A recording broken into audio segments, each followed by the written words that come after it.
evangelística, la obra de anunciar las buenas noticias que el Padre nos enviaba a través de Él para salvación de nuestras vidas. Y del huerto de Getsemaní, cuando Él ora ahí, que es la parte donde vamos a entrar, a la cruz, es la obra redentora. La obra que Él nos restaura, nos vuelve a comprar con su sangre y nos da el lugar de privilegio que Él quería darnos desde el principio de la fundación del mundo. Aquel lugar de privilegio que Adán y Eva abandonaron. Nosotros tenemos que entender que la salvación no es cualquier cosa. No costó 5 colones. La gente piensa, el cristiano cuando está dentro de la iglesia, cuando vive la vida cristiana, viene, hizo una oración de 2-3 minutos. Una oración, Señor, te pido perdón por mis pecados, me arrepiento, papá, y después empieza a vivir la vida cristiana. Y va por la vida cristiana, si lo que esta vida fuera como cualquier cosa, la puedo abandonar cuando a mí me dé la gana. Si yo quiero, hoy me voy al mundo, peco cuando me dé la gana, vivo como me dé la gana. No han comprendido la profundidad de lo que costó la salvación. O sea, el precio que se pagó por usted y por mí es un precio que ni todo el oro del universo, ni todas las piedras preciosas del universo pueden pagar, de que usted sea llamado hijo de Dios, de que usted tenga una esperanza eterna para poder ir al cielo, de que tu pecado y mi pecado hayan sido quitados. Ese precio de quitarnos el pecado, de quitarnos ese precio, ¿verdad? De quitarnos esa pudrición de nuestras vidas que nos condenaba eternamente. Había un valor que nada, absolutamente nada, ni en el cielo, ni en la tierra, ni debajo de la tierra podía pagarlo. Solo había un precio, y ese precio era el sacrificio del Hijo de Dios. Era el único ser que te podía salvar. Ni un querubín, ni un serafín, ni un ángel podía venir a la tierra y dar su vida por nosotros para que fuéramos salvos. Ni una sola persona de los que han existido de Adán hasta nuestros días o hasta el final del mundo podría ser suficiente sacrificio para pagar los pecados de un solo ser humano, ni siquiera el del mismo. Los sumos sacerdotes de Israel tenían que ofrecer sacrificio, primero por ellos y después por el pueblo. Pero Cristo, dice la palabra, se ofreció a sí mismo una vez y por todas por todos nosotros. Y se convirtió en sumo sacerdote según el orden de Melquisedec, porque necesitamos un sumo sacerdote que interceda por nosotros, un sumo sacerdote que lleve delante del Padre cuentas claras de lo que es el pueblo y la manada aparte, el pueblo escogido y adquirido por Dios. Usted tiene que entender que llamarse cristiano, usted en este momento, llamarse cristiano en este universo, es uno de los títulos más grandes que usted pudiera haber alcanzado. Millones de personas, ángeles, demonios, el mismo diablo, van a estar en una eternidad en el infierno pegando alaridos, pero a usted se le ha dado salvación. A usted el Espíritu Santo le dio vida para que usted pueda entender el plan y comprender la obra redentora. La obra redentora no se comprende porque al ser humano le dé la gana, sino porque Dios pone al Espíritu Santo para que le dé vida en un momento y ese ser humano pueda comprender el infinito enorme amor de Dios y se arrepienta. Pero no fue algo que era simple, simplemente voy y muero. Usted puede morir 1.000.000 de veces. Usted puede morir 100 millones de veces y no alcanza ni para sus propios pecados. Pero Cristo alcanzó para todos, ese era el pan del cielo, alcanzó para todos nosotros, ese era el Cordero perfecto, solo Él. Si Él no hubiera tomado esa decisión de venir a salvarnos, nos hubiéramos condenado eternamente, ya hubiéramos sido consumidos. Aún en nuestras obras actuales deberíamos de ser consumidos. Pero ¿sabe por qué no somos consumidos? Porque usted se arrepintió. Entonces no son sus obras, es la sangre de Cristo en usted. El Padre Celestial te ve a través de unos anteojos especiales que se llaman sangre de Cristo. Y esa sangre de Cristo, ese velo de la sangre de Cristo que Él hizo como expiación sobre nosotros, es la que el Padre te ve perfecto. Es la que el Padre te ve santo por la sangre que hay en ti de Cristo Jesús. Eso tienes que entenderlo. Llamarse cristiano es un privilegio de pocos. Es un privilegio de solo una tercera parte de la humanidad. Si usted ha hecho un pacto con Cristo, usted tiene un privilegio en el cual usted tiene que aprender a apreciarlo. Ni un carro último modelo, ni aunque a usted le entregaran los reinos allá de los jeques árabes, ¿verdad? De los Emiratos Árabes, que a usted le regalaran todo ese oro. Ellos forran sus aviones, sus carros en oro, ponen oro en el piso, en sus palacios y en las paredes y todo. Y eso es basura comparado al tesoro que Dios le dio a usted de llamarse hijo de Dios. Pero usted tiene que entender el precio de lo que usted vale, el valor que te dio la sangre de Cristo. Usted tiene que entender el precio de lo que Jesús hizo. Entrar al huerto de Getsemaní, donde comienza nuestra obra redentora, y vamos a entrar ahí a ese huerto de Getsemaní, ahí donde vamos a estar. Y vamos a tratar de entender lo poco de lo mucho que se logró ahí, lo poco de lo mucho que se hizo ahí, de lo poco de lo mucho que sufrió Jesús. Porque por más que tratáramos en nuestro nivel humano, en esta realidad, ni usted ni yo podemos comprender la obra redentora al 100%. Somos limitados de entendimiento. Y tenemos que orar y decirle: Señor, pon colirio en mis ojos para que yo logre comprender lo que realmente costó la salvación del mundo. Y no solo del mundo, sino la mía. Porque yo no merezco llamarme hijo de Dios. Pero dice la palabra: cuán amor nos ha dado el Padre, que seamos llamados hijos de Dios. Los cristianos hoy entran a las iglesias y salen de las iglesias, andan por la casa y por la calle, creyendo que fue cualquier cosa lo que hicieron por ellos. Creyendo que fueron ahí que con $10 compraron su salvación. ¿Qué importa? No le dan valor, no sienten valor por el precio que se pagó por mi salvación. Cuando Pablo lo entendió, cuando los apóstoles lo entendieron, aún casi Jesús ahí llegando a la cruz, ahí en el Getsemaní, los apóstoles no habían entendido el precio de la obra redentora por ellos. Por eso el Señor le dice a Pedro: Satanás me ha pedido te ha pedido para zarandearte, pero una vez vuelto, cuando comprendas la obra redentora, apacienta mis corderos, apacienta mis ovejas. Todos lo abandonaron. ¿Por qué lo abandonaron? Porque no entendían la obra redentora. Si la hubieran entendido, no hubieran abandonado al maestro. Aquí en el huerto de Getsemaní vemos cómo no entienden la obra redentora. Se cansaron de orar, no pudieron vigilar, porque no entendían todavía la obra redentora. Jesús diciéndoles, habíamos hablado de esto hace unos días, que en pocos días iba a entrar en el proceso donde lo iban a matar, que iba a ser crucificado, iba a ser sacrificado. ¿En qué estaban ellos? Peleándose quién sería el que iba a tomar el puesto de Jesús después de que Jesús no estuviera. ¿Quién va a ser el mayor aquí? Ahí estaban discutiendo ellos quién iba a ser el mayor aquí. ¿Cómo se pudo haber sentido de triste el maestro? ¿Cómo se sentirá triste el maestro hoy de cómo la iglesia entiende, hoy más que nunca, en el tiempo de la iglesia de la Odisea, una iglesia tibia? ¿Dónde están los cristianos calientes? Ojalá usted levante la mano y diga amén. Y ojalá usted diga: aquí estoy yo. Yo no soy de la iglesia de la Odisea. Yo no quiero ser de la iglesia de la Odisea, una iglesia que le dan ganas de vomitar al Señor. Una iglesia que el Señor le está diciendo: déjenme entrar. Porque no es para el mundo. Apocalipsis 3:20 es a la iglesia. Le están diciendo: yo estoy a la puerta y llamo. Si me dejan entrar, yo cenaré con ustedes. Es uno de los versículos más tristes de la Biblia. Dios diciéndole a la iglesia: déjenme entrar. Porque hoy lo que les gusta son los espectáculos. Les gustan los pastores que les dicen cosas bonitas. Vas a prosperar en este mundo. Vienen carros, vienen palacios, vienen puestos, viene prosperidad en este mundo. Viene una gran pareja que te va a tratar, que va a ser aquí. Yo lo declaro, yo lo decreto. Y esos van ahí todos inflados. Los mandan como pavos reales. Pero cuando se ven ahí las patitas como el pavo real, se desinflan todos. Porque no hay poder en esas palabras. Hay poder en las palabras de Cristo. Hay poder en la obra redentora del Señor.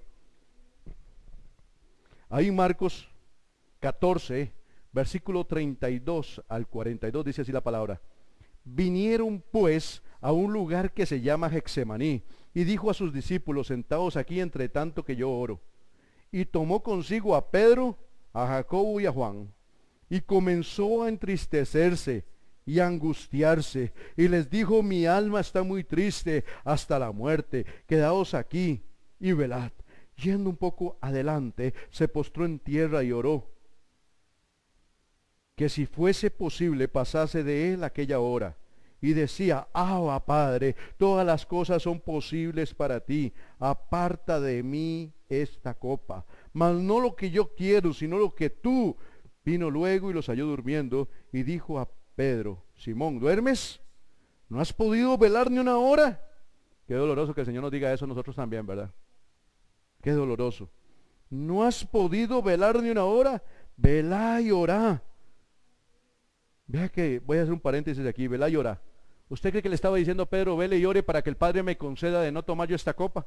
Él no estaba pidiendo ayuda en la oración, él sabía que el Padre lo escuchaba. Él sabía que él tenía una comunión perfecta con Dios y su oración era escuchada por el Padre. Pero Jesús en aquel momento no le está diciendo a Pedro, ayúdeme a orar a ver si el Padre nos oye.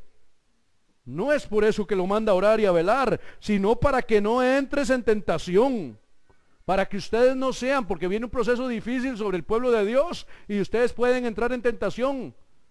Pero ellos no sabían lo que esperaban, no habían percibido todo lo que es una guerra espiritual. Todavía estaban en pañales en la fe. Para que no entréis en tentación. El espíritu a la verdad está dispuesto, pero la carne es débil. Otra vez fue y oró, diciendo las mismas palabras. Al volver otra vez los halló durmiendo, porque los ojos de ellos estaban cargados de sueño y no sabían qué responderle. Vino la tercera vez y les dijo, duerman ya, ya duerman, ya no oraron, ¿verdad? Duerman ya y descansen. Basta, la hora ha venido. He aquí el Hijo del Hombre es entregado en manos de los pecadores. Levantaos, vamos. He aquí se acerca el que me entrega. La historia de la agonía del Señor Jesucristo en el huerto del Getsemaní es uno de los pasajes más profundos y misteriosos de la Biblia. Es un pasaje que hay un misterio muy profundo ahí. Y debemos de darle una, otra y otra vez. Una y otra vez. Para que el Espíritu Santo, cada vez que usted lo lea, cada vez que lo estudie, usted pueda lograr percibir la obra redentora. Solo hay una clase de cristianos verdaderos. Y es el cristiano agradecido. El cristiano agradecido es un cristiano arrepentido. Pero aquí muchos vienen porque le tienen miedo al infierno. Otros se arriman a las iglesias porque les inventaron un Dios colacho que todo se lo da y se lo va a dar facilito, no hay que hacer mucho esfuerzo. A la gente le gusta conseguir las cosas sin tener mucho esfuerzo que hacer. Entonces les venden un Dios que les va a dar todo suavecito. Otros porque creen que la salvación, que yendo a la iglesia se van a salvar. No venimos a la iglesia para salvarnos. Venimos a la iglesia a adorar a Dios. Lo que hacemos, las buenas obras y todo es porque nuestra cultura no es para salvación. La salvación viene por medio del sacrificio de Cristo en la cruz. Y el resto de lo que nosotros hacemos es porque nos identifica con la decisión que tomamos de ser hijos de Dios. El reflejo de nuestros frutos es lo que dice lo que somos. Habla de nosotros si de verdad somos o no somos arrepentidos. Este es uno de los pasajes misteriosos de la Biblia. Contiene cosas que ningún hombre puede explicar satisfactoriamente. Sin lugar a dudas, el estudio de este pasaje nos debe llevar más bien a la adoración más que al análisis. Porque nunca lograríamos comprender el análisis de por qué ese precio tan enorme por el pecado de la humanidad. Porque sabe que es el problema de nosotros. Vemos el pecado como cosa simple. Vemos el pecado como cosa común. Medimos el pecado, pecaditos blancos, pecaditos negros. La paga del pecado es muerte de todos, chiquiticos y grandes. Pero no podemos comprenderlo. Como vivimos en un mundo tan pervertido, en una naturaleza tan pervertida, como vivimos y vemos la televisión, el internet tan pervertido, el pueblo de Dios ha asimilado con el mundo de que el pecado es cualquier cosa, que es una cosa vana, y no nos damos cuenta la gravedad y la asquerosidad y la abominación que produce el pecado a Dios. Estaba ayer leyendo un artículo mi hija donde está en un grupo ya peleando, de hecho un género nuevo que hay, donde creo que es la atracción por niños, por la pedofilia en ciertas etapas, y cuando empiezan a dar todos sus argumentos, pues a usted le dan ganas de vomitar. Imagínese a Dios, ese mismo pecado que te da ganas de vomitar, hay gente que practica el bestialismo, tiene relaciones sexuales con animales, y usted dice, qué asco. Pero ese asco que usted siente por ese pecado, lo siente el Señor por la mentira, lo siente el Señor por el alcoholismo, lo siente el Señor por el adulterio y la fornicación, lo siente el Señor por todos los pecados. Eso es lo que quiero que entiendan. Pero nosotros vemos más común los pecados que se practican continuamente en nuestra sociedad y que nosotros mismos hemos sido partícipes por nuestra naturaleza caída. Y venimos a Cristo y seguimos a veces practicando la mentira y otras cosas porque los vemos común y corrientes. Pensamos que esos pecados no son tan pesados como otro tipo de pecado. Y ahí es donde tenemos que empezar a decirle, Señor, ayúdame a entender el peso, lo malo, la asquerosidad, la abominación del pecado, desde el más chiquitico hasta el más grande, para yo corregir en mi vida y hacer tu voluntad y renunciar a todos mis pecados. Perfecto nunca vas a ser, siempre vas a fallar al Señor, pero es que es muy diferente cuando lo haces por ignorancia a cuando lo haces con premeditación y alevosía, y cuando lo disfrutas. En algún momento, y quiero hacer un paréntesis aquí, he explicado esto, hay 3 gradas para tirarse al infierno. Primero está el cristiano, no hablo del mundo porque el mundo practica el pecado como le dé la gana, hablo del cristianismo, de los que se llaman cristianos. Está el cristiano que mira los pecados en calidades. Ok, practico este pecado, no me siento tan malo. Ya ni ora por perdón de ese pecado, porque para él simplemente fue cualquier cosa lo que hizo. Entonces empieza a pasar los pecados. Viene la segunda grada para tirarse al infierno. Peco, y tras de que peco, lo defiendo. No era tan malo. El Señor conoce mi condición de que somos polvo. El Señor conoce esto, que yo soy débil, y empezamos a justificar nuestra mala manera, en lugar de postrarnos delante de Dios y arrepentirnos. Y viene la tercera y última etapa del pecado. Peca y no lo ve, malo. Peca y tras de que lo peca lo defiende y lo justifica. Y viene la tercera etapa, que tras de que peca y lo defiende y lo justifica, lo disfruta. Ya se siente bien, se siente contento de pecar, se siente contento de lo que hizo. Entonces ya no hay nada por hacer, ya lo único que le queda es tirarse de cabeza al infierno. Porque son niveles de ceguera espiritual en el pecado. Por eso, en este pasaje contiene cosas que ningún hombre puede explicar satisfactoriamente. Sin lugar a dudas, este estudio, como dije, nos tiene que llevar a la adoración, más que al análisis. No podríamos analizar muchas cosas de la palabra, porque eso el Señor dijo, que el que no se haga como un niño no puede entrar al reino de los cielos. Aquí veremos al Señor librando una batalla definitiva contra el pecado, pero por alguna razón esta batalla se nos presenta en 2 actos, Getsemaní y el Gólgota, Getsemaní y la cruz. Está dividido la obra redentora en 2 partes. Una es, más adelante lo vamos a ir definiendo, la parte donde Jesús toma todo tu pecado, el pecado de todo el mundo, y Él se lo echa encima, Él se hace culpable por nosotros. Él se hace culpable por nosotros. Siendo inocente, no habiendo cometido ni una mentirita blanca, como decimos por ahí, no haber nunca conocido el pecado, tiene que hacerse pecado por nosotros. Y a donde lleva el pecado, y entonces se sacrifica por nosotros, y la muerte del pecado de nuestras vidas se cumple en él, porque en el Gólgota se dan 3 muertes. La muerte, la Biblia dice, la paga de pecado es muerte. Y la Biblia dice en Romanos 3:23, por cuanto todos pecaron, todos, absolutamente todos, no hay un solo ser humano exento de esto, por cuanto todos pecaron, están destituidos de la gloria de Dios. Y el sistema universal, de la ley universal, dice que la paga de ese pecado es muerte. Usted y yo teníamos que morir. Muerte significa separación, y una separación eterna de Dios. Entonces, ¿qué es lo que sucede? Jesús hace la primera muerte ahí, toma mi lugar y paga mi deuda, muere en mi lugar, muere en el lugar de Marvin, en el lugar de Yalín, en el lugar del en el lugar de cada uno de nosotros y de ustedes radioescuchas que están ahí. Jesús tomó tu lugar para que pagar esa deuda, para pagar esa condena que tú tenías, que la paga de pecado es muerte, y tener que morir por ese pecado. Jesús dijo, yo tomo su lugar. Esa es la primera muerte. La otra muerte fue la muerte propiciatoria, que es el pago al sistema judicial universal, al cielo. El pago de nuestra deuda, Él hace la propiciación, paga nuestras deudas al cielo. Y la tercera muerte es la muerte de la expiación, que es la muerte donde Él derrama su sangre sobre nosotros, nos cubre con su sangre, y su sangre nos vuelve perfectos delante de los ojos del Padre, hasta que lleguemos a la consumación de la fe, que es Cristo Jesús, que es nuestro día de redención, el día del rapto, y tomemos cuerpos que ya no estén sujetos a la concupiscencia. Hoy usted ya ha salido de la concupiscencia de su espíritu, hoy usted vive por la fe, hoy usted vive por el mandamiento de Dios aquí adentro, pero tiene una lucha con el cuerpo no ha sido restaurado. Y el cuerpo, hasta que sea restaurado, usted dejará de tener esa lucha entre el bien y el mal que está en usted. El bien que usted tomó la decisión ya no de vivir por el cuerpo, ahora usted vive por el Espíritu Santo. Por el Espíritu suyo unido al Espíritu Santo, usted vive por el Espíritu. Por eso usted nació del agua y del Espíritu. O sea, del bautismo, que representa la inmersión, ¿verdad? El nuevo nacimiento, un nuevo parto. Ya hemos hablado de eso en otras ocasiones. Y ahora vive por el Espíritu, ya no por los deseos de la carne.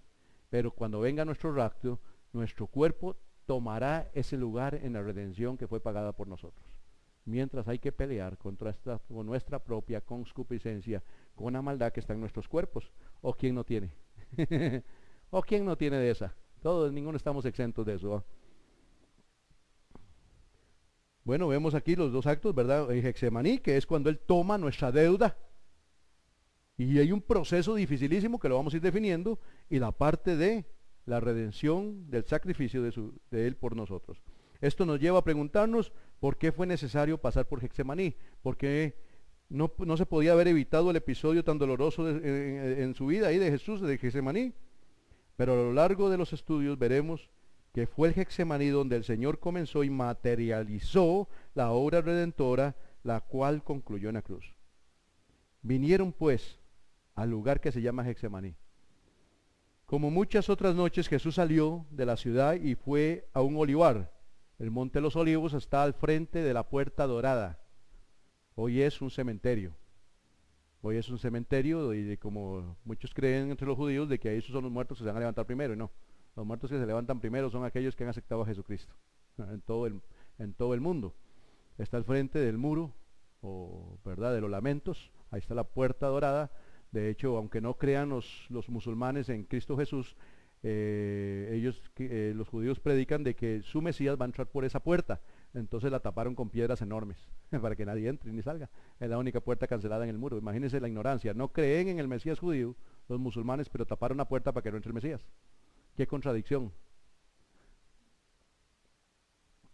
Ahí en ese monte había un lugar que se llamaba Getsemaní, ¿verdad? Cercano y conocido como Getsemaní, que significa, Getsemaní significa prensa de olivo. Seguramente porque había, o siempre ahí hubo, como era un monte donde se sembraba el olivo, desde el olivo se saca el aceite, entonces ahí prensaban el olivo. Con esa máquina prensaban el olivo y le sacaban hasta la última gota de aceite, después de un proceso. Jesús todo lo hace con bodoquitos, con dibujitos, para que usted y yo entendamos. Por eso las 7 cartas de Apocalipsis con dibujitos, por eso las parábolas, por eso todas las historias que nos contó Jesús, para que nos quede clarito, como a niños nos enseñó. Y entonces ahí pasa Él ese proceso. Y no voy a ir sobre el estudio porque daríamos aquí como un mes, son 26 hojas. Usted lo tiene en su casa ahí, querido oyente, lo tiene ahí. Si no le llegó, hermano, porque tal vez no estás en el grupo de Ministerio Camino de Santidad o Hijos de Shaddai, puedes solicitarlo al WhatsApp de la emisora y aquí desde cabina te lo estaremos enviando en físico para que tengas este estudio completo. Pero voy a parafrasear un poco para poder correr un poquito y poder terminar este estudio en 2 domingos. Y entonces llegaron a ese lugar. Allí el Señor solía juntarse con sus discípulos, con sus apóstoles. Ese era su centro de reunión. Esa era como una oficina. Ahí subían a orar, el Señor se llevaba a sus discípulos para enseñarles a orar. Ahí se los llevaba para aconsejarlos. Ahí se llevaba para chinearlos. A eso era un lugar que ellos se acostumbraban continuamente a estar subiendo a adorar al Señor. Ahora la iglesia no lo acostumbra, pero yo viví los 70s, viví los 80s y todavía en la década de los 90s. La iglesia se acostumbrábamos a ir a vigilar a los potreros, a ir a las montañas, a hacer vigilias, a oraciones y ayunos. Y se sentía la presencia del Señor en medio de la naturaleza. Hoy, ya ni vigilia hay. Hoy ya ni vigilias tenemos. Bueno, aquí las hemos estado haciendo esporádicamente, pero las hemos estado haciendo, ¿verdad? Necesitamos una vigilia urgentemente. Con todo esto que está pasando, pues necesitamos una vigilia urgentemente. Y bueno, vemos ahí, donde el Señor ahí todo el tiempo, eso lo vemos ahí en Lucas 22:39, que tenemos el ejemplo. En San Juan 18, vamos a ir a San Juan 18, ahí al Evangelio de San Juan, capítulo 18, versículo 1 y 2. Habiendo dicho Jesús estas cosas, salió con sus discípulos al otro lado del torrente de Cedrón, donde había un huerto, el cual entró con sus discípulos, y también Judas, el que le entregaba. conocía aquel lugar. Hasta Judas lo conocía. Judas no está ahí con ellos intercediendo. Judas no estaba con él. Judas ya andaba en su tarea de traicionar y vender al maestro. En ese grupo selecto de apóstoles que andaban ahí, y principalmente Pedro, Juan y Jacobo, que fueron los 3 testigos que Jesús siempre buscó para todas las diferentes situaciones que vivió Jesús, estaban ahí con él, pero Judas no estaba ahí. Pero Judas conocía. ¿Por qué dice aquí la palabra que lo conocía? Que conocía el lugar. Porque muchas veces Jesús se había reunido allí con sus discípulos. Era un lugar donde ellos se acostumbraban a estar. Por tanto, el lugar era bien conocido también por Judas, que como más tarde vemos, no tardó en acudir con una turba para arrestar a Jesús. Aunque no debemos olvidar que si lo encontraron allí a Jesús, aquella noche, no fue porque en él había ningún pensamiento de huir. Jesús fue al lugar más conocido por el traidor. Jesús sabía que Judas ya lo había predicado, que Judas lo iba a entregar, pero Jesús va a ese lugar. Jesús sabía que Judas ahí lo iba a entregar, no se andaba escondiendo, se andaba preparando. Si más bien anteriormente, en los capítulos anteriores ahí, veamos a Pedro, donde Jesús reprende a Pedro porque le dice: Pedro, apártate de mí, Satanás, le dice a Pedro, porque me eres tropiezo, porque Pedro empieza a decirle: ay, maestro, no vaya para que no lo maten. Si hay que ir a la muerte, yo iré contigo, pero no vaya ahí. ¿Para qué va a ir ahí para que lo maten? Porque Pedro todavía no ha entendido la obra redentora. Todavía no ha comprendido lo que usted y yo hoy estamos comprendiendo. Y le está tratando de obstaculizar el paso a Jesús y de reconvenirle, dice la palabra, con palabras muy tiernas, para que Jesús no fuera a morir por nosotros. No entendía el daño que Pedro le estaba haciendo a Jesús, y Jesús le dice: apártate de mí, Satanás, porque me eres tropiezo. Y hago un paréntesis en esto. Unos versículos antes dice por allá la religión que le dijo: tú eres Pedro y sobre esta roca edificaré mi iglesia. Y después le dice que es Satanás. O es la roca o es Satanás. Ahí 3 versículos antes de cuando Jesús le dice: apártate de mí, Satanás, le dice que es la roca, pero no se lo dijo a él, se lo dijo a la confesión que Pedro había dicho: tú eres el Hijo de Dios viviente. Y sobre esta confesión, Pedro, ¿qué has hecho? Me salió un poquito del tema, pero quería acotar esto porque yo sé que muchas veces se van a topar con esto y en la religión le van a decir que Jesús le dijo a Pedro: tú eres Pedro y sobre esta roca edificaré mi iglesia. Pero 2 versículos más abajo dice: apártate de mí, Satanás. O sea, también es Satanás entonces Pedro. Por eso hay que interpretar con una buena hermenéutica la palabra. No era Pedro que le estaba diciendo, era la confesión que Pedro había hecho. Seguimos con el tema. ¿Ok? Ahí en él no había ningún pensamiento de huirle a la obra redentora que traía. Él conocía las maquinaciones de Judas con toda claridad.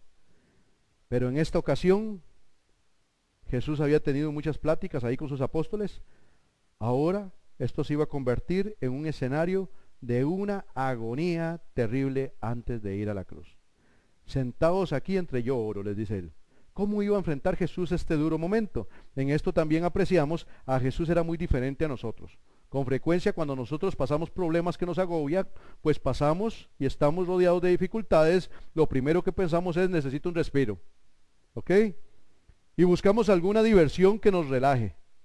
Algunos llegan incluso a tomar decisiones en el alcohol, en las drogas, en las fiestas, en la pornografía y en cosas, vicios similares, para tratar de huirle al dolor de la prueba.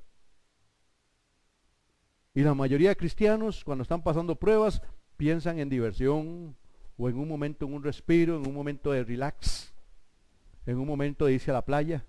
Si me fuera para la playa con todo pagado, me pagaran una semanita ahí en un hotel de 5 estrellas, pues se me olvidarían todos los problemas. No, esa no es la solución. Esa no es la solución, y lo vemos en este pasaje. ¿Me entienden? Lo vemos en este pasaje. Porque vicios similares, lejos de traerles paz al corazón, no hacen sino aumentar los problemas de nosotros. Pero el Señor nos indica que la solución era buscar a Dios en oración. El Señor nos da la solución a nuestros problemas, así como Él los tuvo. Esa terrible agonía, Él nos salió a distraerse, Él nos salió a darse una vueltica ahí con una amiga. Él nos salió a hacer una vueltica ahí con los amigos. Hubo un momento para esos en el pasado, y cenó con amigos y todo, y se metió en la casa de publicanos. Pero siempre a predicar la palabra, nunca a participar de sus obras, sino que ellos participaran de las obras de Él. Que se conviertan ellos a ti y no tú a ellos. Esto es importante en el cristiano. Y ahí en Santiago 5:13 nos da esta respuesta. ¿Está alguno entre vosotros afligido? Haga oración, haga oración. ¿Están afligidos? Haga oración. Jesús estaba afligido, hagan oración. Y tomó consigo a Pedro, a Jacobo y a Juan. Estos tres son tres testigos, ¿verdad? Que parece que Jesús oraba solo. Sin embargo, quería sentir la cercanía de algunos de sus discípulos, que eran sus mejores amigos, así que escogió a varios de ellos que le acompañaran a cierta distancia. Estos tres discípulos fueron los tres testigos que el Señor entró y puso para que dieran testimonio. Por eso Juan en sus epístolas, creo que en la primera de Juan dice, lo que hemos visto, lo que hemos oído, lo que hemos tocado palpante al verbo de la vida, de esto lo que hoy les hablamos. Y entonces Juan fue parte de esos tres testigos que el Señor usó en varios lugares. ¿En cuáles lugares los usó? Bueno, los usó en el monte de la transfiguración, ahí en Marcos 9.2, ahí está en el estudio, Marcos 9.2, ellos fueron presenciales cuando él se reunió con Moisés y con Elías. ¿Para qué se reunió con Moisés y con Elías ahí? ¿Para qué el Padre mandó a Moisés y Elías? Pues para animarle. El Señor siempre envía hermanos para animarlos cuando estamos pasando dificultades. El Señor envía parte de sus santos a animarlos y a darnos una palabra de fortaleza. Y eso es lindo cuando empiezan a recibir esas palabras de fortaleza cuando uno está en agonía, cuando se arrima a la iglesia. Por eso es importante que la iglesia tengamos todas las cosas en común, que interactuemos, que conozcamos. A mí me duele, hay iglesias que hay personas llegando 5 años y la persona no volvió. Y nadie sabía ni cómo se llamaba ni dónde vivía. Con 5 años de ir a la misma iglesia y sentársele a la par. Vea, aquí tratamos, y yo se lo he dicho, es que aquí no somos un grupo religioso. Aquí somos una familia. Una persona, un día una persona me aconsejó: pastor, es que usted no tiene que decirle a las ovejas, tratarlas como si usted fuera un papá. Pastor, usted no tiene que ir a dejar a la gente en ese carro, que paguen taxi, que se vayan. Ese fue un consejo que me dieron un día de estos, por unos asuntitos que vivimos. No esté tratando ahí a las ovejas como si fueran hijos suyos, ni usted no es amigo de ellos. Usted no es el papá de ellos. Usted no es el taxista de ellos. Usted es el pastor, por unos asuntitos que vivimos hace unos días. Así que no las trate así. Le digo, no puedo hacerlo eso, porque mi imagen del pastorado es Cristo Jesús. Aparte de Cristo Jesús, mi Padre terrenal, que fue un caudillo del Evangelio, trató a sus ovejas como a hijos. Lloraba cuando perdía una, sufría, y el carro de él parecía la periférica, siempre andaba dejando gente. A nosotros los hijos siempre nos mandaban a repartir hermanos de la iglesia, adultos mayores, hermanas con niños y todo esto, siempre andábamos ahí tardes horas repartiendo hermanos después de los cultos. No, sino que Jesús aquí está rodeado de esos amigos. Y porque la iglesia necesita estar unida entre sí, bien unida, porque en algún momento alguno de ustedes o yo mismo, como lo he pasado estos días, pues nos llegan los ataques del enemigo y vea, siente usted que las rodillas se le doblan. Como dice el canto que cantamos ahora, que dice, ya no puedo escalar, levanto mis manos al cielo y Él nuevas fuerzas me das. Pero muchas veces las fuerzas que el Señor nos da provienen de los hermanos que están a nuestro lado. Provienen de Seur y de ese Caleb que levantaron las manos de Moisés para lograr salir adelante de nuestros momentos de dificultad. Y Señor tenía aquí estos amigos de Él que también le reconfortaban, y aún el Padre envió a Elías y a Moisés, y estos fueron testigos. También fueron testigos ahí en Marcos 5:37 al 43, ahí está en el estudio, de cuando Jesús resucitó a la hija de Jairo. Y ahora son testigos de su agonía, una agonía terrible, de la resurrección y de la gloria. Estos fueron testigos de todo el proceso en Jesús. Por otro lado, también debemos de recordar que Jacobo y Juan habían pedido anteriormente, vea qué doloroso, habían pedido al Señor sentarse uno a la derecha y otro a la izquierda de su gloria, a lo que Jesús les había contestado que no sabía lo que pedían. De hecho, cuando les preguntó si podían beber el vaso que él bebía, ellos no dudaron en contestar que sí podían. Qué duro, ¿verdad? Ahí eso está en Marcos 10, 35 al 39. Seguramente cuando en el huerto de Getsemaní vieron agonía de Jesús y miraban cuando él oraba pidiendo que pasara de él esa copa, yo me imagino que ellos estaban diciendo, qué embarcada nos pegamos. Qué embarcada me pegué, ¿verdad? Le dije a Jesús que sí podía tomar la copa con él, y esta copa no está fácil de tomar. Y ahí estuvieron al lado de él, ni siquiera tuvieron que tomarla, apenas acariciaron una copa. Y vea si es así que todos salieron, Jesús estaba solo en el momento de la crucifixión. Lograron llegar hasta su arresto, pero no lograron consumir la copa. Qué fácil. Hay un dicho por ahí que dice que para hablar y comer pescado hay que tener mucho cuidado. Ellos hablaron precipitadamente sin esperar todo este proceso que venía. Y Jesús comenzó a entristecerse y a angustiarse. Hay unos hermanos de la superfe, ¿verdad?, que dicen que un cristiano no puede estar triste. Claro que sí. Jesús estaba triste hasta la muerte. Jesús lloró. ¿Y usted cree que si Jesús lo hizo, yo podría contenerme a no padecer de esto mismo? ¿O es que acaso ya estamos totalmente y completamente transformados a la imagen de Jesús? No. Todavía nuestro cuerpo tiene emociones y limitaciones de sabiduría, emociones humanas, las cuales a veces nos juegan, como dicen ahí, ¿verdad?, la vuelta. ¿Quién no se entristece? ¿Quién no ha llorado? Por más hombrecito que sea, aunque sea escondidas, pero ¿quién no se echa unas lagrimitas por ahí?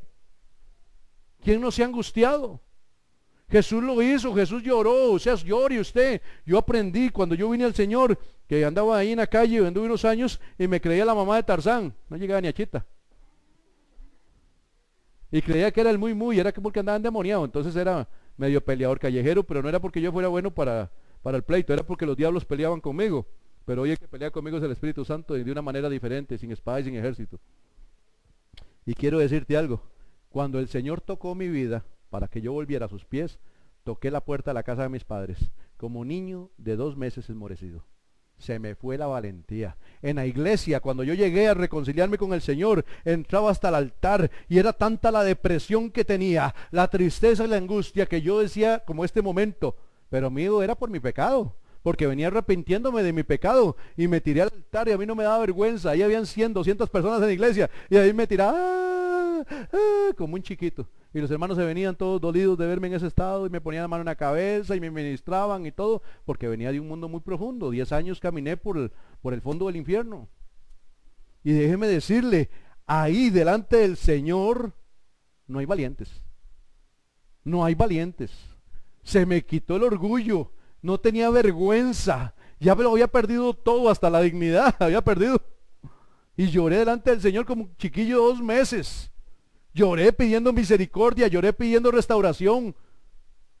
Y si Jesús aquí, sin ser culpable, se entristece hasta la muerte, ¿quién soy yo para no entristecerme hasta la muerte? Ahora, Jesús no está entristecido por cualquier cosa. Jesús no está entristecido porque le dio la gana, porque pecó él. Jesús está entristecido porque pecó usted y porque pequé yo. Jesús está ahí entristecido hasta la muerte porque Él en ese momento está empezando a sentir el peso del pecado de la humanidad, lo asqueroso, la goma moral del violador, del drogadicto, del asesino. ¿Usted cree que una persona que pasa haciendo muecas ahí por la calle bajo el vicio de la droga quiere estar ahí? Él no quiere estar ahí. Él grita por libertad, pero no puede porque es esclavo del pecado hasta que haga un pacto con Cristo y decida morir. Decía morir a este mundo y decir, como dije yo fui y me metí 10 meses, 10 meses me costó a mí la desintoxicación. Y me levantaban mis padres a las 2 y 3 de la mañana llorando como carajillo y así una pura temblorina. Le decía, Señor, si no me moría ya, no, prefiero morirme aquí, pero llévame al cielo aunque sean pedazos. Y el Señor 10 meses después me desintoxicó y sentí la liberación de mi vida. Usted no quiere estar así. Cuando usted está en pecado, usted no quiere estar así. Usted se lamenta. Cuando usted está perdiendo su familia, usted se lamenta porque tal vez fue consecuencia de su propio pecado.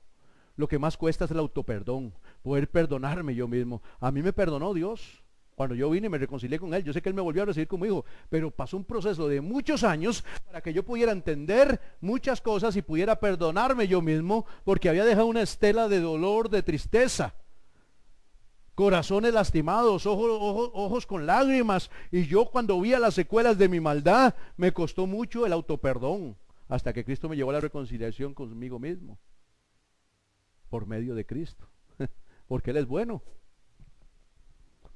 Pero ahí Jesús está afligido, dice la palabra, hasta la muerte. Yo no sé si alguna vez usted estaba afligido hasta la muerte. Ya eso se llama depresión. Eso es una tristeza tan extrema que usted empieza a dejar de comer. Usted ya no le interesa que amanezca mañana. Usted llega a un momento de que usted está hasta se siente débil. Usted siente que se va a descomponer,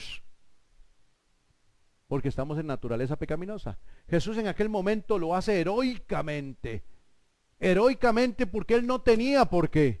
Él está sintiendo lo que hemos sentido todos nosotros a través de nuestras equivocaciones, que le llamamos equivocaciones, pero al final el verdadero nombre es pecado. Pecado. Y Jesús no tenía por qué, pero ahí está sintiendo este dolor. Y dice la Biblia ahí que estando en la agonía, ahí en el capítulo, en el versículo, en Lucas 22:44 dice, estando en agonía oraba más que ¿qué?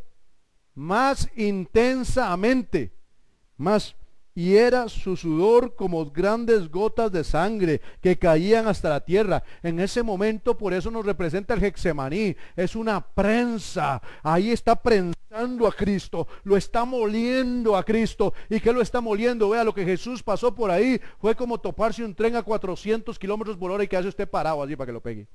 Eso fue lo que le pasó a Jesús.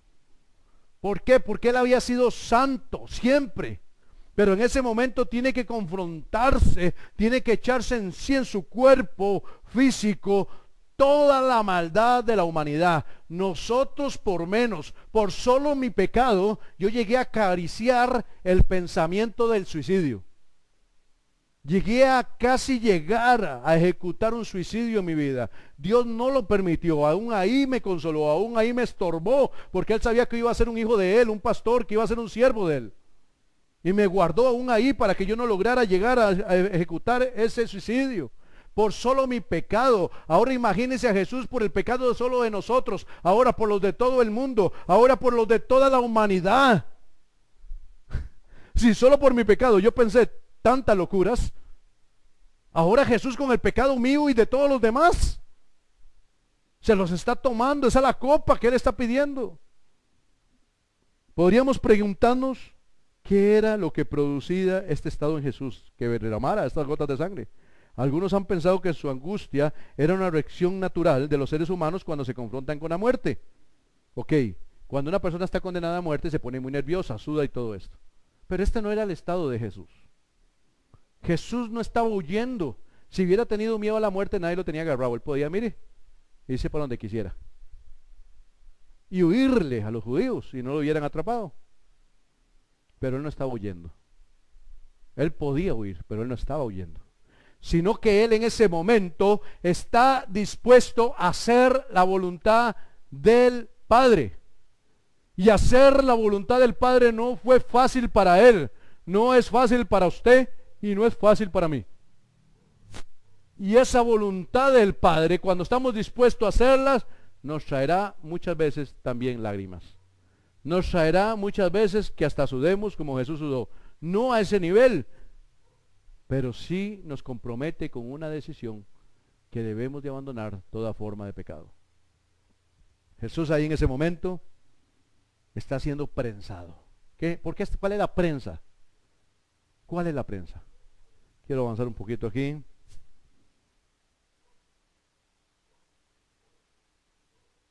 Ok, en esa prensa vemos todo el poder destructivo del pecado que ha habido en el mundo. No solo de la raza humana. La tierra está destruida, la creación de Dios. La destrucción del reino animal sanguinariamente por los seres humanos, eso es pecado. Donde salen los cazadores o matan o pasan con el carro por encima de un perro. Creemos que eso es cosa simple. Muchos humanos lo han querido cosa simple, pero yo quiero que usted entienda esto. La Biblia dice que la tierra gime junto con toda la naturaleza y con los hijos de Dios por la liberación de la maldad de la raza humana. La tierra llora cada de estos eventos.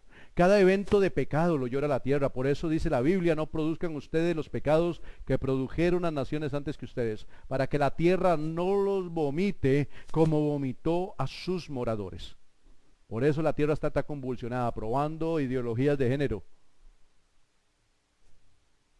¿Que dicen que no los amamos? Por eso les decimos, hay que arrepentirse. Eso es una condición humana del pecado humano. Y hay que renunciar a eso para ser santos para Cristo y ser salvos. Por eso es que les predicamos, porque los amamos. Si no, no les predicamos, últimamente que se vayan al infierno. Pero que no se vaya al infierno sin antes.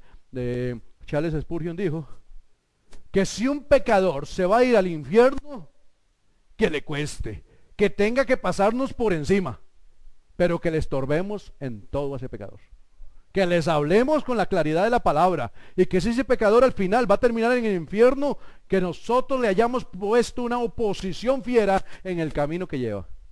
Son palabras de Charles Spurgeon, un hombre bien lleno del Espíritu Santo. Y a mí me llenan todos los mensajes de Charles Spurgeon.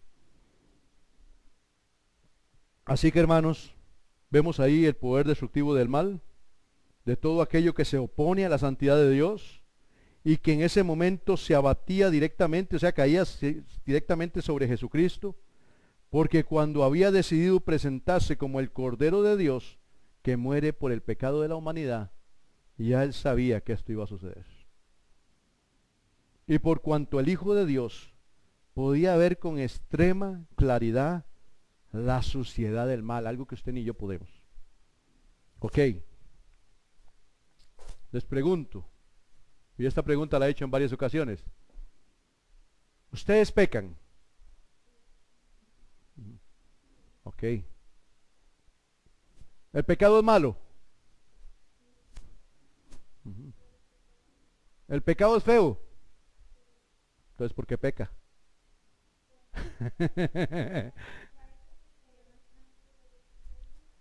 Exactamente. El pecado llama a nuestra carne. Al estar el pecado, nuestra carne, con esa enfermedad que Adán nos transmitió, llamémosle enfermedad, ¿verdad? Que llamamos en teología concupiscencia, que es el deseo de hacer lo malo. Aunque sabemos que el pecado es malo, hay atracción en nuestro cuerpo por el pecado, no por nuestro espíritu. Por eso el espíritu está dispuesto, pero la carne es débil. Por eso hay que velar y orar para que el espíritu sea más fuerte que la carne, y la carne no nos arrastre a su maldad, sino el espíritu arrastre a la carne. Llega un momento que cuando el espíritu está muy fuerte espiritualmente, que debemos de guardar y que no confiarnos nunca porque debe estar fuerte, porque el que está fuerte mire que no se caiga. Y cuando el espíritu está muy fuerte, hasta la carne se goza en el adorar a Dios. No sé si ustedes han experimentado eso, pero yo experimento continuamente, ¿verdad? Trato de que mi espíritu esté fuerte, porque cuando yo adoro a Dios en el espíritu, la carne termina sujetándose y termino llevándola cautiva a la autoridad del espíritu. Y esto es guerra espiritual. Guerra espiritual. ¿Ok? Pecamos porque nosotros no logramos comprender completamente la suciedad del pecado. Por eso a veces doblamos el codo ante nuestras tentaciones. Por eso a veces no nos preocupamos en inquirir, como decía David en el pasaje que leímos al inicio del culto, en la sabiduría de Dios para hacer una diferencia entre lo que es y no es pecado. Algunas personas me han preguntado: pastor, esto o lo otro, ¿es pecado? Y yo le digo: ¿por qué? ¿Usted tiene alguna duda? Hay una duda prudencial ahí en usted de que esté debatiéndose. Mejor no lo haga. A lo último, ¿qué importa si no lo hace? Pero hay personas que quieren andar ahí bien pegaditos, sigamos hasta la línea del mundo y santidad, y quieren andar aquí pegaditos de la línea del mundo. ¿Para qué? De vez en cuando pegarle un pellizquito al pecado, al pastel, ¿verdad? Del pecado. Pegarle un pellizquito, por eso andanse pegaditos ahí a la línea de la maldad, apenas talladitos. Pues es importante que nosotros le digamos en oración a Dios: ayúdame a ver el pecado asqueroso, ayúdame a ver el pecado feo, ayúdame a ver el pecado malo, ayúdame a discernir la suciedad del pecado. Así usted se apartará. Cuando usted va con un traje bien bonito, va para una fiesta, ha llovido, y usted ¿qué va? Hasta de puntillas, porque no quiere ensuciar su traje, porque usted no quiere meterse a un pozo. Si viene un carro, usted sale en carrera porque hay un pozo y pasa y me baña. Así es nuestra vida espiritual. Así es las vestiduras blancas que se nos han otorgado, de lino blanco y resplandeciente. Deberíamos de andar así como andaríamos, cuidándonos del barrial, del pozo, o de que alguien más nos pringue de su pecado, cuidando nuestras vestiduras. Pero pasamos con nuestra vida espiritual: ¿dónde vas, Vicente? A la bulla de la gente, ¿qué importa si voy todo sucio? Creyendo que así vamos a llegar al Señor. Y la Biblia dice que sin santidad nadie, absolutamente nadie, verá a Dios. El Señor, ahí en ese momento, ¿verdad?, ve con claridad la suciedad del mal que venía sobre él. Y por supuesto, para su naturaleza completamente santa y pura, el tener que enfrentar con el pecado de toda la humanidad producía un dolor que es imposible expresar con palabras. El dolor en Jesús. Yo no sé si ustedes le han fallado al Señor alguna vez, que se han sentido sucios y podridos. Y usted viene y es tanta la tristeza que usted ni siquiera se puede hincar. Usted no se puede sentar, usted llega y se tira al piso de panza, eso se llama postrarse.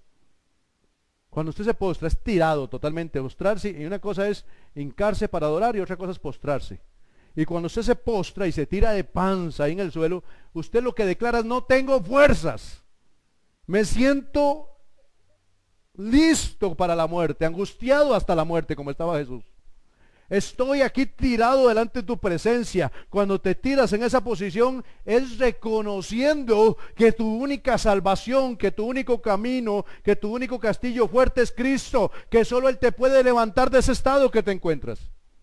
Y muchas veces ese estado es por pecado, por tristeza que produce el pecado, porque sabes que has ensuciado tu ropa y que tú tienes que andar limpio, blanco y resplandeciente para entrar a las bodas del Cordero. Entonces es tiempo de que tú te preocupes por decirle al Señor: muéstrame la suciedad del pecado.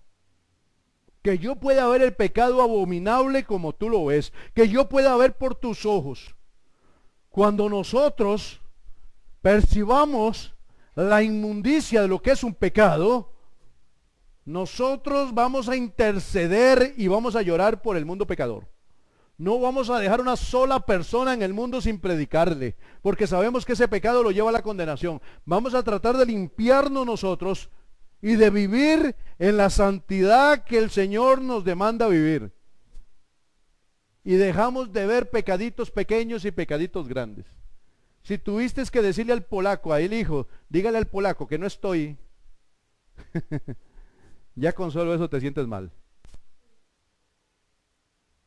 Solo con eso ya te sientes mal, porque has entendido que mentira es mentira y que los mentirosos, dolorosamente. Qué importante es definir y entender la sociedad del pecado. No que lleguemos a andar ahí, ¿verdad?, que no tocamos ni el suelo, ya salimos volando, pero que peleamos nuestra batalla contra el pecado a nuestra mayor fuerza. Amén. Aquel momento, para esa naturaleza perfecta que Jesucristo tenía, producía un dolor que no se puede describir. En realidad lo que estamos presenciando aquí en esta escena del Getsemaní es un choque frontal entre la luz y las tinieblas, entre la vida y la muerte. Esa la prensa con que Jesús en ese momento es estripado a tal punto que su santidad, que su pureza se manifiesta en gotas grandes de sudor como si fueran de sangre. Es prensado en un momento terrible en la vida de Jesús. Ese momento, yo me pongo a pensar, yo creo que para Jesús fue más doloroso el Getsemaní que la cruz. La cruz fue un dolor físico. El dolor que Jesús tiene aquí es espiritual, es en el alma. No hay herida más fuerte, no hay dolor más grande en la vida de un cristiano que el dolor en el alma. A tal punto que cuando el alma te duele, personas como Job llegaron a decirle a Jesús, al Padre: quítame la vida. Quítame la vida, no, ya no quiero existir. Por el dolor del alma, por el dolor del corazón. Es menos doloroso el dolor físico que un dolor en nuestra alma. Cuando te han lastimado, cuando tienes ahí angustia. ¿Por qué las personas, digamos, a veces se van a la droga? ¿Por qué al alcohol? ¿Por qué jóvenes, y eso está muy de común, se cortan ahí profundamente? Si usted se quiebra una pierna, usted sale en carrera para el hospital. Ahí el doctor me la enyesa y ¡pum!, me la componen. Le duele una muela, usted busca un dentista. Pero cuando a usted le duele el alma, usted no puede buscar ningún doctor, ni ningún psicólogo te sana. Entonces, cuando a usted le duele una muela ahí, o usted tiene un dolor y usted se chipa durísimo aquí en la cabeza, casi que se la quiere esfondar, porque con un dolor, otro dolor se balancea. Y este primer dolor no me duele tanto si me causa otro dolor. Entonces las personas infringen castigo físico cortándose para balancear el dolor que tienen aquí en el alma, porque hay que decirles, tomen el camino a Jesús. Él sí es el doctor del alma. Él sí te va a sanar ese dolor que tienes aquí, porque Satanás desde tu vientre de tu madre trató de destruirte, y eso tenemos que entenderlo todos los seres humanos, desde antes que nacieras. Ya en el momento de que hubo ahí la fertilidad en el útero de tu madre, ya Satanás hacía planes para destruirte, entiéndalo. Las personas que Dios más había puesto para que te cuidaran te traicionaron, te abandonaron. La maestra te lastimó, tus amigos te lastimaron, la familia te apuñaló por la espalda, los que más amabas te apuñalearon. Y eso causa dolor en el alma. Y si no vienes a Jesús, Satanás te va a ganar la partida. Y eso es dolor, eso es un dolor que es indescriptible. Es mejor quebrarse una pierna. Es mejor que le pase un tráiler a uno por encima que le duela a uno el alma. Es terrible, el dolor del alma es terrible. No hay medicina natural en este mundo para eso, hasta que tú vienes a Cristo verdaderamente y le das la oportunidad que Cristo te sane. Solo así se sana. Así que ese dolor que Jesús está pasando aquí no es un dolor físico. Nadie le ha puesto un dedo encima, nadie le ha jalado ni siquiera, nadie le ha pegado ni siquiera un pellizco. Es un dolor del alma, y ese dolor del alma es terrible. Entras en un estado de angustia como lo tenía Jesús, que dice: estoy angustiado hasta la muerte. Y Él está angustiado, nosotros estuvimos angustiados, hemos estado angustiados en algunos momentos de nuestra vida por mi propia culpa. Pero Jesús está angustiado por una culpa ajena, por la tuya y por la mía. Y no solo por la mía, sino por la de todo el mundo. Si yo no soportaba, que acariciaba el suicidio con solo mi pecado y la depresión que había causado mi pecado en mi vida, ¿cómo cree que se sentía Jesús con el pecado de todo el mundo a través de la historia? O sea, no se puede describir. Entiende esta mañana, vea, querido oyente, querida hermana que estás ahí al otro lado de la emisora. Los que estamos aquí entendamos, pidámosle a Dios entender. No hay descripción para el dolor que Jesús sentía siendo inocente, para abrir el proceso de nuestra salvación. ¿Cómo no agradecerle? ¿Cómo no disfrutar adorarlo? ¿Cómo no disfrutar la iglesia? ¿Cómo no disfrutar palmear? ¿Cómo no disfrutar hincarse? ¿Cómo no disfrutar gritarse un aleluya? Gritarse un amén. ¿Cómo no disfrutar el orar? ¿Cómo no disfrutar el ayunar? ¿Cómo no disfrutar la lectura de la palabra? Si Él disfrutó, porque dice la Biblia que gustó de la muerte por nosotros.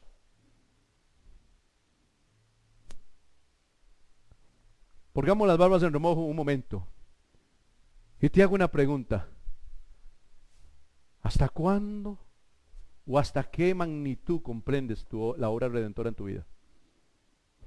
Cuando vemos este proceso en Jesús, me doy cuenta que no he comprendido, no he entendido, apenas he oído superficialmente lo que sucedió para lograr salvarme a mí. Qué doloroso. Es un choque. A Jesús lo están metiendo ahí, lo están moliendo, pero moliendo fuerte, siendo inocente. Consideramos los sufrimientos físicos de Jesús. Todo el mundo habla de la cruz, todo el mundo habla de la corona de espinas, del látigo, porque nosotros creemos tenerle más miedo al dolor físico que al dolor del alma. Pero realmente el que conoce el dolor del alma sabe que es más doloroso que el dolor físico. Y siempre predicamos de la crucifixión, predicamos de la parte de la obra sacrificial, pero no hablamos de toda la obra redentora en global. Pero ahí es terrible lo que Jesús pasó en el huerto de Getsemaní. Para mí, yo creo que le dolió más que le metieran un clavo y que le metieran la lanza. Y voy avanzando para concluir con esta parte este domingo. Consideramos los sufrimientos físicos de Jesús, que pasó durante su arresto y su crucifixión, pero sin lugar a dudas, los más dolorosos tuvieron que ver en los sufrimientos de su alma santa e inocente, cuando con un conocimiento pleno de las consecuencias que este acto iba a tener, tomó la decisión de cargar sobre sí el pecado de todos los hombres. Segunda de Corintios 5:21 dice: al que no conoció pecado, por nosotros lo hizo pecado, para que nosotros fuéramos hechos justicia, o sea, justos de Dios en él, para que usted, Dios, lo pueda ver hijo, para que Dios lo pueda ver perfecto y santo, Jesús tuvo que hacerse por tu pecado. Yo creo que deberíamos de pedirle perdón y decirle, Señor, perdóname, porque cómo me ha costado entender lo que costó que me salvaras. Creemos que es cualquier cosa, que lo pagaron ahí con $10. Hablamos de la salvación y la iglesia vive la salvación como si fuera algo simple, pero cuando aprendamos la magnitud del precio de mi salvación, yo voy a darlo todo, voy a estar dispuesto a morir, pero no solo a morir en una hoguera, o morir en una cruz, o morir en una guillotina, o morir ahí fusilado. Eso sería lo mínimo, morir a este mundo, al pecado, morir a la consecuencia y al deseo de mi carne, renovarme en el espíritu de mi mente, por agradecimiento al semejante sacrificio que Jesús hizo. Y Él les dijo, mi alma está muy triste hasta la muerte. No era para menos, hermano. Yo sé que usted ha estado en algunas ocasiones triste hasta la muerte. O dígame alguno si alguno ha estado algún momento. Lo felicito. Pero a mí de esas me han sobrado. Me he echado unas buenas lloradas. En el cristianismo y no en el cristianismo. Yo muchas veces estaba angustiado hasta la muerte. Por mucho menos, por una pincelada de lo que Jesús vivió ahí. Entonces, te digo, pídele al Espíritu colirio de su mano para que tú logres ver lo que costó y lo que vales tú en la sangre de Cristo. Y aprendas a apreciar el enorme tesoro que usted tiene, que es la salvación en Cristo Jesús. Solo podremos entender la causa de esta tristeza mortal de Jesús si nos damos cuenta de que no se trataba únicamente de la angustia ante la muerte que los seres humanos atravesamos al final de nuestros días. En su caso, era una muerte diferente. Él no moriría como consecuencia de sus propios pecados, ya que él no tenía pecados. Usted se ha angustiado por la muerte de sus propios pecados. Jesús se angustiaba, sino que él moría en sustitución de los pecadores. La muerte sustitutiva. Una de las muertes de la cruz, 3 muertes en la cruz, muerte sustitutiva. La paga de pecado es muerte. Usted y yo teníamos que morir eternamente. Él tomó mi lugar. Él tomó mi lugar. Por eso al mundo no entender la profundidad, lo horrible, lo terrible que es el pecado, se dicen muy fácil, todos somos hijos de Dios, todos vamos para el cielo, Dios es amor. Y eso predica el mundo hoy, solo les gusta la parte bonita de Dios. Dios es amor, pero también es fuego consumidor, porque Él no puede permitir que la muerte se propague por el universo. Y los humanos han compartido con Satanás, productor de pecado y de muerte. Y tiene que erradicar ese cáncer de la creación universal. Así que, hermanos, quiero decirte, es necesario entender la obra que Jesús hizo redentora. Muchas veces nosotros sufrimos a consecuencia de alguno de nuestros pecados y sabemos por experiencia lo doloroso que es. Pero, ¿qué sería para el Señor sufrir de forma condensada, comprimida, por todos los pecados de todos los hombres? Debe ser de locos. Yo calculo que ninguno de nosotros soportaríamos. Si no soportamos los de nosotros mismos, imagínense los de toda la humanidad. No soportaríamos lo que Jesús soportó. Aquí vemos la diferencia. No cabe duda que nunca nadie ha experimentado un dolor y amargura semejante. Nadie de nosotros, por más mal que le haya ido en la vida, ha soportado tal amargura y tal dolor, que como el que Jesús soportó. Nadie se asemeja en sus sufrimientos a Jesucristo. Y en estos